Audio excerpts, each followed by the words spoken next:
Hi friends, അങ്ങനെ നമ്മളെല്ലാവരും നേരെ ചേച്ചിയുടെ വീട്ടിൽ വന്നിട്ടുണ്ട്. ഇന്നിവിടെ തലേ ദിവസം പുടവ കൊടുക്കൽ ചടങ്ങും കാര്യങ്ങളും ഒക്കെയാണ്. ചെറുക്കൻ്റെ വീട്ടിൽ നിന്ന് ബന്ധുക്കൾ എല്ലാവരും കൂടി പെണ്ണിന് കല്യാണ ദിവസം കൊടുക്കാനുള്ള സാരിയൊക്കെ ആയിട്ടാണ് വരുന്നത് കേട്ടോ.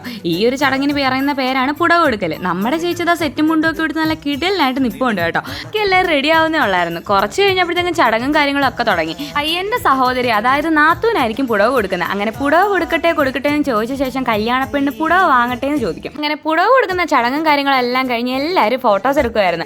അങ്ങനെ ഫാമിലി ഫോട്ടോസ് എല്ലാം എടുത്തു കഴിഞ്ഞ് നമ്മൾ നേരെ അപ്പുറത്ത് വന്ന് അങ്ങനെ അവിടെ എല്ലാം ചുറ്റിക്കറങ്ങിയത് ആ ചേച്ചിയായിട്ട് നിന്ന് ഓരോ ഫോട്ടോസൊക്കെ എടുത്തിട്ട് നമ്മൾ നേരെ പോയത് ഫുഡ് കഴിക്കാനാട്ടോ. ഫുഡ് കഴിക്കുന്നിടത്ത് നല്ല തിരക്കുണ്ടായിരുന്നു. അങ്ങനെ ഞാനും തനുവും ശരണ്യയും കൂടാണ് ഒന്നിച്ചിരുന്നത്. തനു ആണെങ്കിൽ പനി ആയതുകൊണ്ട് തന്നെ ഇച്ചിരി മൂശാട്ടയും കൂടെ ആയിരുന്നു. ഉച്ചയ്ക്ക് കഴിക്കുന്ന നല്ല കിടിലൻ ബിരിയാണി ആയിരുന്നു കേട്ടോ. എനിക്കാണെങ്കിൽ ബിരിയാണിയൊക്കെ നന്നായിട്ട് ഇഷ്ടപ്പെട്ട്. അങ്ങനെ ബിരിയാണിയൊക്കെ കഴിച്ചിട്ട് നേരെ നമ്മളിതാ ഹാളിൽ വന്നിരുന്നു കേട്ടോ. അപ്പോൾ അതാ നമ്മളോട് ഈ കൊച്ചു കൂട്ടുകാരൊക്കെ ഉണ്ടായിരുന്നു. അങ്ങനെ നമ്മളെല്ലാവരും അവിടെ ഇരുന്ന് കളിയും കാര്യങ്ങളും ഒക്കെ ആയിരുന്നു.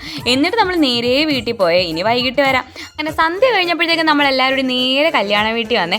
അവിടെ ആണെങ്കിൽ പാട്ടൊക്കെ ഉണ്ടായിരുന്നു. നല്ല അടിപൊളി പാട്ടും കാര്യങ്ങളും ഒക്കെ ആയിരുന്നു കേട്ടോ. കുറേ നേരം ഞാൻ അതൊക്കെ കേട്ട് അവിടെ ഇരുന്നു. എന്നിട്ട് ഞാൻ ചേച്ചിയെ കാണാൻ പോയേ. ചേച്ചിയാണെങ്കിൽ വൈകിട്ട് നല്ല കിടിലൻ ലുക്കിലായിരുന്നു കേട്ടോ. എന്നിട്ട് ഞാനും മാമി ആ പാട്ടൊക്കെ കേട്ടോണ്ട് തന്നെ അവിടെ നിന്ന് മൈലാഞ്ചിയും കാര്യങ്ങളൊക്കെ ഇടുമായിരുന്നു. അതിൻ്റെ ഇടയ്ക്ക് തനുവിനും മൈലാഞ്ചി ഇട്ട് കൊടുത്ത്. അവളാണെങ്കിൽ പനി ആയതുകൊണ്ട് തന്നെ ഭയങ്കര മൂശാട്ടയായിരുന്നു. പിന്നെ കുറേ കഴിഞ്ഞപ്പോഴത്തേക്കും നമ്മൾ നേരെ ഫുഡ് കഴിക്കാനായിട്ട് വന്നു കേട്ടോ. രാത്രി കഴിക്കാൻ ചപ്പാത്തിയും പൊറോട്ടയൊക്കെ ഉണ്ടായിരുന്നു. ഞാനാണെങ്കിൽ ഒരു ചപ്പാത്തി ഒരു പൊറോട്ടയും വാങ്ങിച്ച്. അങ്ങനെ ഫുഡൊക്കെ കഴിച്ച് കഴിഞ്ഞ് വീണ്ടും അവിടെ എല്ലാം തന്നെ കറങ്ങി നടക്കുമായിരുന്നു. അങ്ങനെ പിന്നെ ഞാനും നിശാന ചേച്ചിയും കൂടെ അവിടെ നിന്ന് ഫോട്ടോസൊക്കെ എടുക്കുമായിരുന്നു. അങ്ങനെ ഇന്നത്തെ പരിപാടി എല്ലാം കഴിഞ്ഞ് നമ്മളിന്ന് നേരെ വീട്ടിൽ പോവാണേ. അപ്പോൾ ബാക്കി കല്യാണ വിശേഷമൊക്കെ ആയിട്ട് ഉടനെ വരാവേ. അപ്പോൾ ബൈ ഫ്രണ്ട്സ്.